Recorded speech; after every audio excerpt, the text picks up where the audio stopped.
வந்து அப்புறம் 10 வயசுல இருந்த அப்புறம் குத்திக்கிட்டே வர வேண்டியது எங்க அத்தை. இந்த வீடியோ பாத்தீங்க அப்படின்னா அந்த பாட்டி காதுல அணிகளை நனைஞ்சிருப்பாங்க.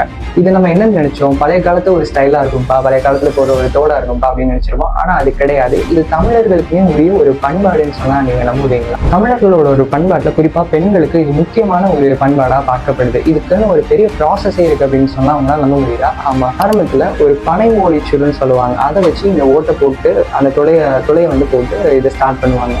அதுக்கப்புறம் வந்து இதுல காரியத்தால் ஆன வளையத்தை வந்து போடுவாங்க. அதுக்கப்புறம் கொஞ்சம் பெருசாகும் இல்லையா, அதுக்கப்புறம் அவங்க வந்து கண்ணட்டி அப்படின்ற ஒண்ணு போடுவாங்க. அதுக்கப்புறம் பாம்படம் அப்படின்னு சொல்லிட்டு ஒண்ணு போடுவாங்க. இப்படிதான் அந்த ப்ராசஸ் அப்படிங்கிறது வந்து நடக்குது. இதுக்கப்புறமும் பல படிநிலைகள் இதுல இருக்கு. எப்படின்னு பாத்தீங்கன்னா பல அணிகலன்களை வந்து ஆட் பண்ணிட்டு போறாங்க. கூடி, உணப்பு, லோலாக்கு அப்படின்னு சொல்லிட்டு பல அணிகலன்கள் வந்து அணியப்படுது.